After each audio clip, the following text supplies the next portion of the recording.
In celebration of World Gratitude Day tomorrow, welcome to this very special episode of the podcast. In case you weren't aware, the idea of having a World Gratitude Day began almost 60 years ago in 1965. Not surprisingly, it was during a Thanksgiving dinner, an American tradition being hosted at the Meditation Room of the United Nations building for delegates from other countries. The occasion inspired Indian spiritual leader Sri Chinmoy to suggest that everyone can use such a day as a reminder that there is much for which we can all be grateful. Everyone who was there returned to their respective countries to spread this idea, and 2 years later, the representatives responsible for the meditation room requested that the UN pass a resolution to recognize World Gratitude Day on September 21st of every year. And it's been celebrated on that day ever since. So if you're listening for the first time today, welcome. But if you're a regular listener, you already know the drill. Yes, taking the time to appreciate what you have is important. But it's when things get rough, when all seems bleak and hopeless. Those moments actually have the power to teach us the greatest lessons on gratitude of all. Over the course of this year, we've heard from some of the biggest powerhouses around, from celebrities to thought leaders to the world's top entrepreneurs, sharing their stories of turning pain into purpose and how they tapped into gratitude to achieve personal and professional success. And today, we have something a little different. A special episode with a sweet story and a beautiful takeaway. A 5-part daily gratitude practice that has the power to change your day by changing your perspective. So, are you ready? Because today, we have Dr. Peggy DeLong, otherwise known as the Gratitude Psychologist. Peggy uses scientific insights into human behavior to specialize her work around gratitude. But what most people don't know is that Dr. Peggy has had her own share of personal tragedy. In fact, it wasn't until her life was changed forever that she became motivated to help others navigate through their own darkest times, to come out on the other side with a renewed spirit. So sit back, relax, and let's celebrate World Gratitude Day together with Dr. Peggy DeLong today on the Gratitudeology Podcast. Will you walk through the fire? Would you ride through the storm? Will you walk on a wire? Will you save me if I fall? Will you break through the madness? Set us down where we're safe. I'll be right here waiting till you find me again.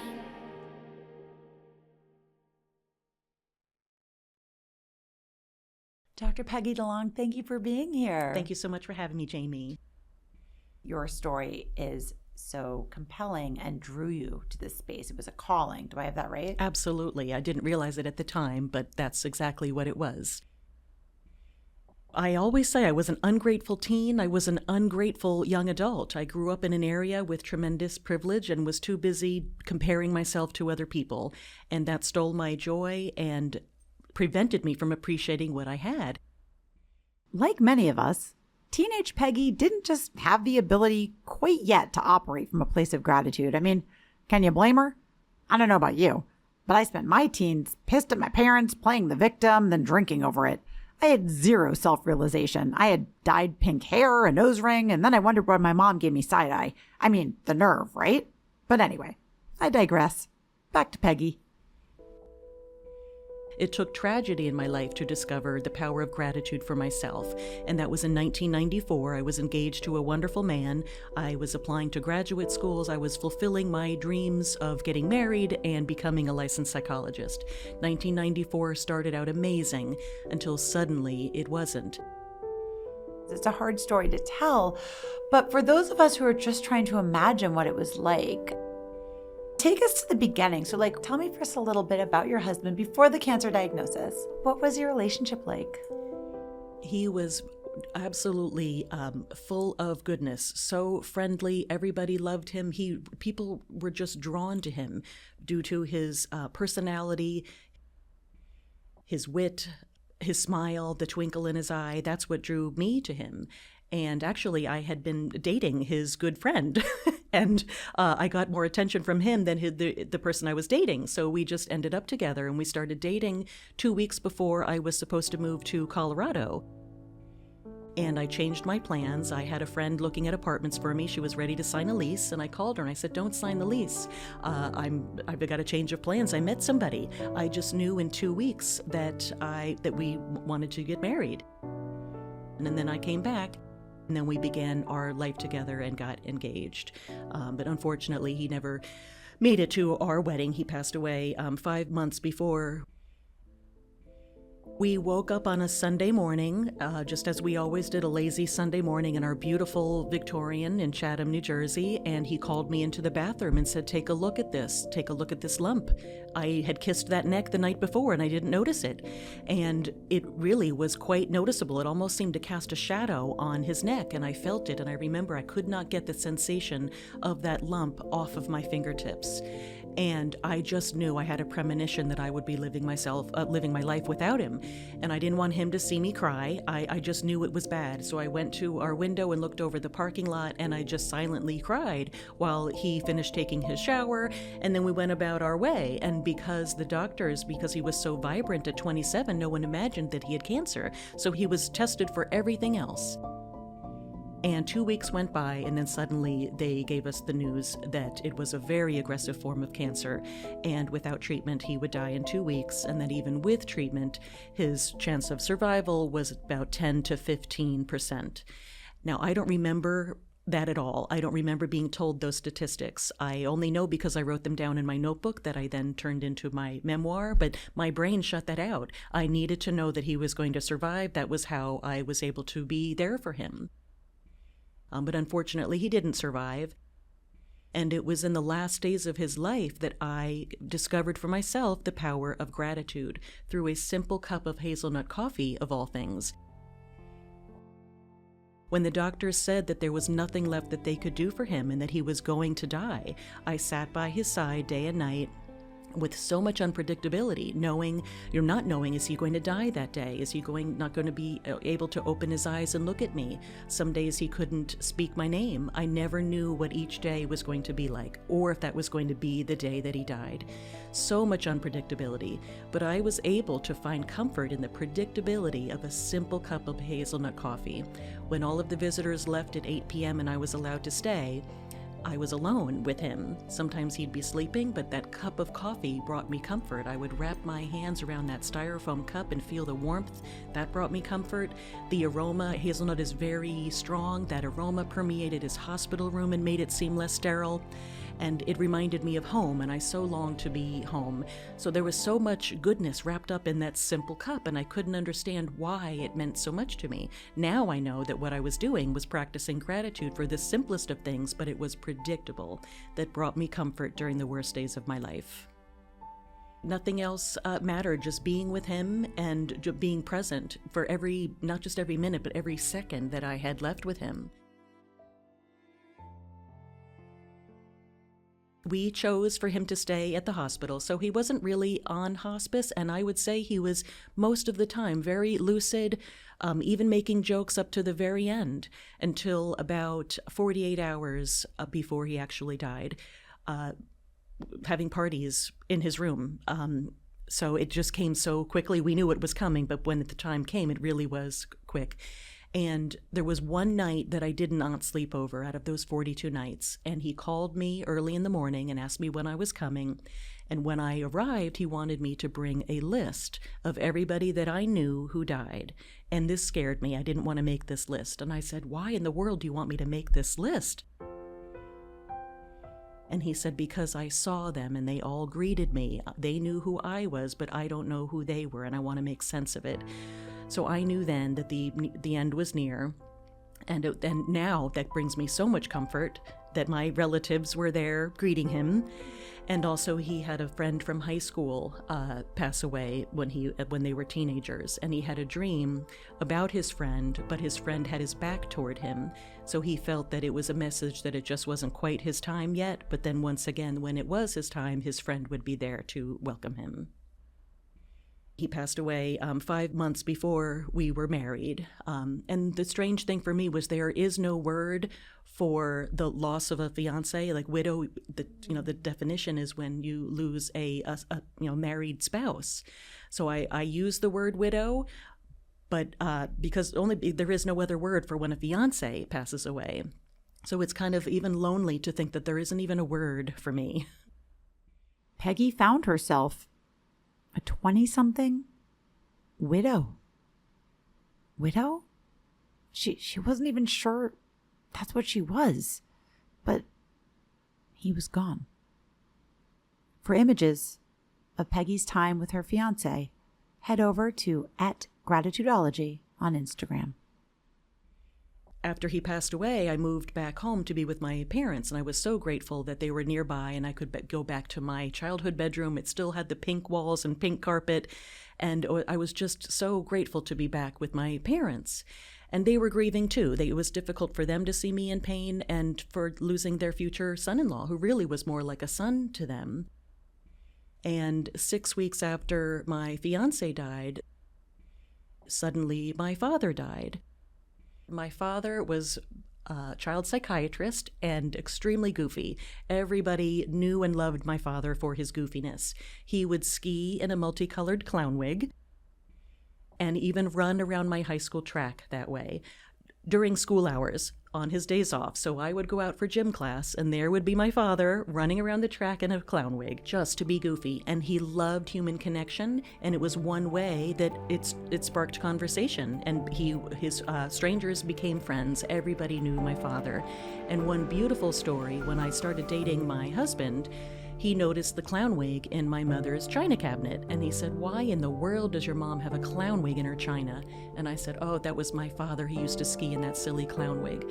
Well, my husband's jaw dropped, and he said, "That was your dad? I knew your dad."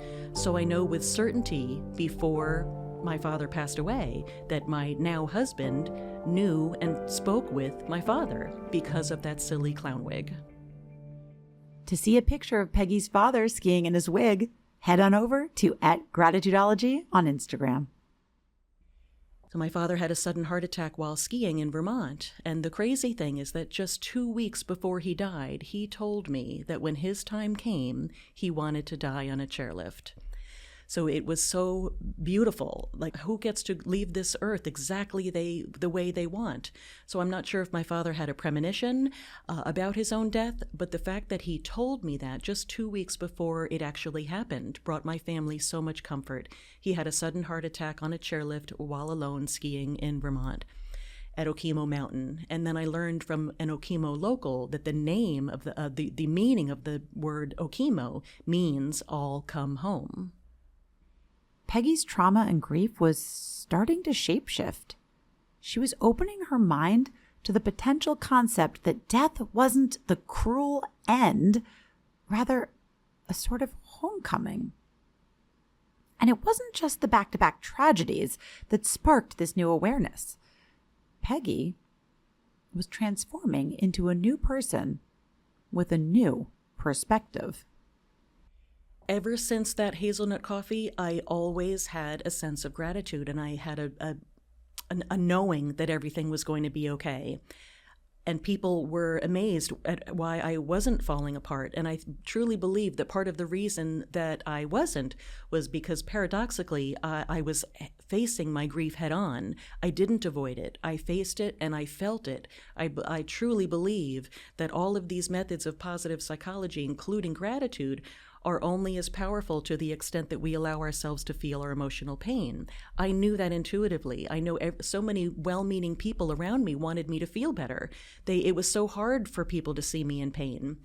So many different strategies, methods to ease my pain, but I knew that the only way was through and that I needed to feel it deeply. And gratitude helped me while I was feeling it deeply. And one beautiful moment my fiance actually taught me, and now I know that therapists call this looking for the positive value. So it was just a couple days before my fiance died, and everybody was in the room because we knew the time was coming, and he looked all around the room at all of the people that were present, as well as the cards, and he said, "There is so much love in this room." So even in the midst of deep grief and sadness and sorrow, there is a positive value, or we wouldn't even have that emotional pain. It's there because the positive value is somehow being violated. So that showed me that I can always look for the positive value. And that's one method of how I use gratitude. When I can't find the silver lining, when I can't find the lesson, I always look for the positive value. It's there, or I wouldn't have the emotional pain. Of course, we all know, we students of personal development, that life's greatest lessons are often taught in these low moments. But Peggy's also quick to point out, I was not ready to look for any lesson. Now I know all of the lessons. Now they're the greatest lessons of my entire life. But in that moment, when he was sick and dying, I was not in a position to be looking for a lesson. But the positive value was there, and he showed me. And that was a beautiful moment that I will always remember. Peggy had two choices in this moment as a young woman, having just lost the two most important men in her life: crumble down or rise up. As she worked her way through the grief, through the unimaginable lessons in perseverance and the human spirit, she decided she wanted to follow a life's dream and help others. Well, I've always wanted to be a psychologist since I was young. My father was in the mental health field, but he steered me away from medical school. He knew it was not for me, so I took a different route of getting my doctorate in psychology. And for 15 years, all that I did was forensic psychology. I did child abuse and neglect evaluations and testified all over the state of New Jersey for 15 years. 4,000 stories and cases of child abuse, I did evaluations, and one day I woke up and I just could not do it anymore. Well, how did you even keep your wits about you in doing that? I don't even know. I'm not quite sure. You are getting energetically enmeshed with child abuse cases. What is that like, being in that role? I always looked at the whole purpose of it all, and the purpose was child safety, and mostly for me, reunifications of families. So I saw families that were separated because some horrible thing happened, or some poor choices, lots of different reasons that resulted in children being removed from the home. Then my job was to evaluate family members and make recommendations for reunification. So it was positive, goal-oriented. So that is what kept me in it for so long. And then when I would reevaluate a family and be able to make a recommendation that, yes, let's reunify, that it was so rewarding. That's what kept me doing it for so long. But then one day I just woke up and I couldn't do it anymore. And I read a great book by Jack Canfield, The Success Principles, and in that is a very simple exercise, just writing what brings you joy, and then figuring out a way to make money doing it. And I've got a mortgage to pay. So at the top of my list was speaking about gratitude. But then, of course, all of those negative thoughts come in. Oh, who wants to hear about gratitude? No one's even going to pay for that. Well, here, 10 years later...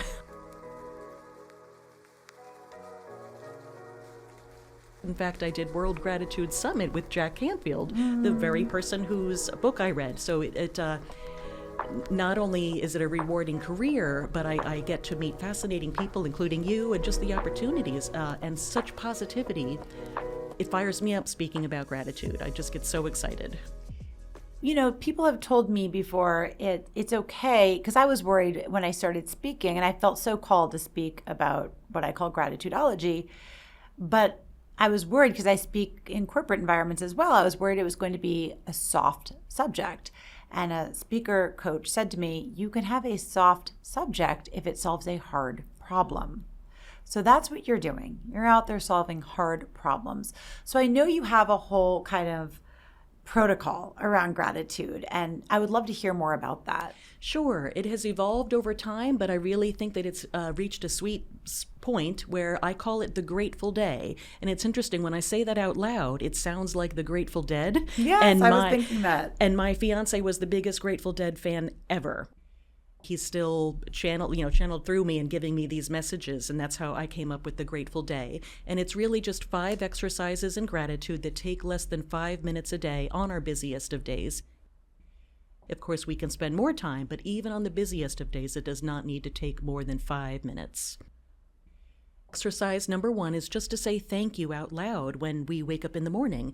And we don't even need to be thinking about what we're thankful for. Of course, that adds to it, but this is really focusing on the power of language, because all of our lives we thank people for nice things. So automatically our brain thinks that it behaves as if it has received something. So we get a dose of that serotonin and dopamine that make us feel good, while simultaneously shutting down any worry thoughts of the day.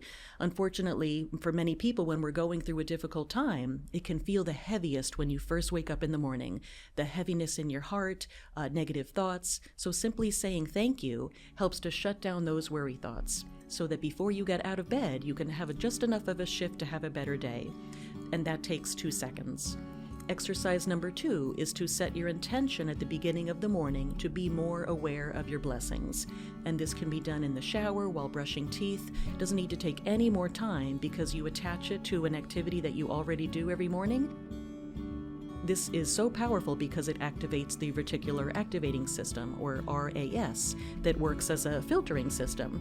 At any given moment, we have anywhere from 6 to 10 million bits of information that our sensory organs are processing. We simply can't pay attention to it all. We can only attend to about 50 to 100. So when we set our intention and activate our reticular activating system, it helps us to pay attention to what we've told it is important to us. And this works for any goal, but in the context of gratitude, when you speak to yourself in the morning and set that intention, it truly does help you to connect more with the wonderful things that are going on in your life.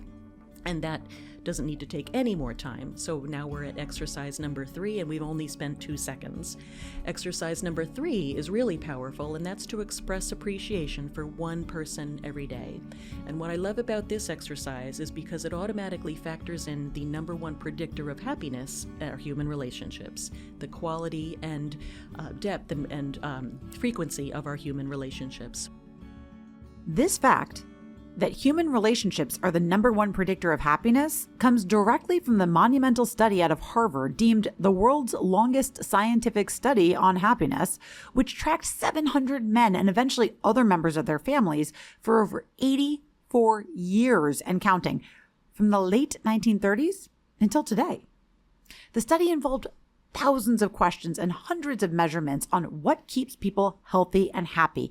During the course of the study, researchers found that while factors like health, fitness, and successful careers helped, the single most important thing that stood out was having and appreciating good relationships. So when we express appreciation for one person, we are connecting with somebody in different ways. On a busy day, that could be a quick text. I'm a huge fan of writing gratitude letters. I love there's a research study that looked at the mental health benefits of simply writing gratitude letters. We think that it's for the other person, which is wonderful. It is nice to receive a handwritten gratitude letter, but the research shows that it benefits the writer, that it is a simple way to improve our own mental health. Many different ways that you could get creative about exercise number 3 to express appreciation for one person every day. A recent and tangible testament to the writing of gratitude letters is the case of Doug Conant. In 2001, he took over the failing Campbell Soup Company as CEO. And during his 10-year tenure, he personally wrote, by hand, 10 thank you cards a day to his employees. What happened next? The company turned around. The people problem disappeared. And Doug gained a sense of connection to his team, rarely felt at the C-suite level. Peggy continues. Exercise number 4 is probably the most difficult but very powerful, and that is to use your emotional pain as a trigger to practice gratitude. And what I love about this is because it helps us to get in touch with our emotional pain. Unfortunately, many people are numbing themselves, and what happens when we don't allow ourselves to feel emotional pain, we are unwittingly depriving ourselves of the fullness of joy, and people are reporting feeling numb. But it's scary to feel your emotional pain. And as a therapist, the number one reason why I hear people are reluctant to feel grief and sadness and sorrow is the fear of getting stuck there. And gratitude is a wonderful way to not get stuck there. And just using a method of gratitude one time can be convincing to show yourself that you're not going to get stuck there, so that in the future you allow yourself to feel to go deeper with emotional pain. And the beauty when you do that over time is that joy is stronger. You get to have more access to joy. So using your emotional pain as a trigger, and the different ways are looking for that silver lining, and we get to decide how long we want to stay in that emotional pain. Sometimes it could be 5 minutes, other times a day, and sometimes maybe it requires a week of feeling deep grief. And then using a method of gratitude to move forward, looking for that silver lining, looking for the lesson or how we're growing, and when that's too difficult, then looking for that positive value. It's always there. And that can be really difficult for people, especially if they use a defense mechanism of denying emotional pain. And it's just trusting that with time and practice that more joy is available. And then exercise number 5 is at bedtime to reflect upon the day that just passed and think about 2 things that happened that day for which you are grateful. And the reason this is so powerful is because we tend to bring into our sleep what we last focused on, what we last saw, talked about, whatever it is, whatever was in our brain, we tend to bring that into our sleep. And gratitude is one way to facilitate more restful sleep. In fact, one study looked at 400 adults, and 40% of these adults were diagnosed with a sleep disorder. They had such difficulty sleeping that they actually sought help from a physician and were diagnosed with a sleep disorder. And simply doing a gratitude practice at bedtime, they reported significantly improved quality and duration of sleep. So I love that once again there's science behind this simple method of gratitude and how it improves sleep. And when we think about what we're grateful for, we get that serotonin and dopamine. Serotonin helps to relax the nervous system, so that helps with sleep. So many great things of doing this simple exercise at bedtime. So it helps with sleep, but what I really love is what happens the next day. When you hold yourself accountable to this exercise, as you go about your day, you become more present in your life. You notice more good things. They become highlighted for you. And then when they happen, it's like you bank it in your brain and, this is a good one, I'm going to remember it at bedtime. And then you get to relive it at bedtime. And our brains can't distinguish the difference between living an event and remembering an event. Same thing happens in the brain. So it's a wonderful way to continue to practice gratitude and really build those neural pathways, but also re-experience wonderful things that happen during our day. The more that we practice leaning into and thinking of things that are for which we're grateful. Essentially, when we wake up and we lean into the anxiety, we lean into this is already so hard, I just want to get back in bed. My kid's being a jerk. My job sucks. You're training your brain to think like that, correct? We now have advances in technology that we can see what happens in the brain when we practice gratitude. Through functional MRIs, we can see those new neural pathways being formed. The electrical impulse no longer needs to do a big jump from synapse to synapse. It's connected. And also, I love the research by Sean Aker that shows that when people use, specifically one study with a gratitude journal, when people used a gratitude journal, they rated themselves from low-level pessimists to becoming low-level optimists. There's always going to be somebody listening that says, yeah, but you don't have my life. What do you say to them? And that's when I say to keep it simple. Our brain does not care if we are thinking about what we're grateful for that is something that we might take for granted, like running water or food in the refrigerator, or if we're grateful that we're able to pay the mortgage that month. Our brain does not care. And so when you train it to notice the small things, there's more available to you every single day. And it's more opportunity for feeling good. So I suggest to intentionally look for the small things that you may previously have overlooked or taken for granted. That's another method sometimes, is to look at what you may have. If a washing machine breaks, then you really appreciate it once it starts working again. So you can even imagine certain things in your life not working and what it might be like or without a certain person, and it elevates appreciation for that person or machine simply by thinking about it. We don't necessarily have to do without it. Doing without it, absolutely, it elevates appreciation, but you can even imagine doing without something to help elevate your appreciation. Absolutely. Every time I do an episode where there's loss, I go home and I hug my kids a little tighter. And that's why I created this podcast. I still want to tell a good story, but what's so important is that you come out on the other end a little bit brighter than you went in, that you just see the world a little bit differently. And it seems that that's your mission. As I mentioned before, I was an ungrateful teen and young adult. I did not appreciate what I had. Now I appreciate everything, even laundry. I look at my pile of laundry, and to me it means my adult children are home from college. I'm so grateful. And part of that is related to when my fiance passed away, and it was that last pile of clothing that was on our bedroom floor that I couldn't bear to wash. And so now I really just appreciate laundry. For me, it just signifies having people to love. And I've trained my brain to think that way. What I love about gratitude is that it can start with simple intention, then it becomes habit, and then a way of life. I don't think about being grateful, I am. It's my way of life. And it's not just for me, it's available to everybody, and it's free. Oh, and it's the only resource, one of the only resources that doesn't deplete when we give it away. In fact, it amplifies, right? Absolutely. I love there's so many different definitions of gratitude, but I love the one that it's meant to be shared, and that it puts us in such a state of appreciation that we want to return kindness. And it's also in the expression, whether it's expressing within yourself through writing or just feeling, in your body, expressing it, or to another person, to not keep gratitude to yourself, to express it. And then it really becomes a chain reaction, and it makes other people feel good, and then they want to share that goodness also.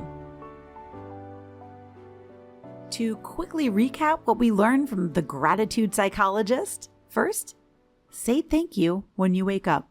Then, set an intention to ground the start of your day in awareness of what you have. Third, express your appreciation for at least one person a day. Fourth, use your emotional pain as a trigger to practice gratitude. And finally, before going to sleep, find a couple of things that went well that day for which you can be grateful. And of course, what's the most important lesson? Don't keep gratitude to yourself. Pay it forward. And speaking of gratitude, Peggy, we're grateful to have had you on the show today. Thank you for having me, Jamie. Thank you so much. If you're interested in learning more about Peggy, she has several books, including I Can See Clearly Now, a memoir about love, grief, and gratitude, The Gratitude Journal, a 365-day gratitude journey, and Feeling Good, 35 proven ways to happiness even during tough times. She also has online courses, hosts personal development events, and creates Love in a Bracelet, bracelets for coping with grief and loss, mental health, and inspiration. And of course, you can follow her on Instagram at @the_gratitude_psychologist. That's all for today. Remember, if you like what you heard, if it impacted you in any way, and if you think it's a message other people in your life might like to hear, I'd be so grateful if you'd give me 5 stars, leave a quick little comment. Those things really help. And share this podcast with your friends, either on social media or just word of mouth. I'm on a mission for us all to help each other focus on expanding our attention towards what's good in the world rather than focusing on what's bad. one person at a time. If we all did that, even to our own little sphere of influence, the world has the potential to be a much more radically awesome place. Stick with me, friends. I've got your back. We're in this together, and it's a great day to see the greatness in the day. See you next time. The Gratitudeology podcast is written, executive produced, and hosted by me, Jamie Hess. Sound design and studio production by Gotham Production Studios. Our theme song is Maze by Hills, sung by Nadia Ali.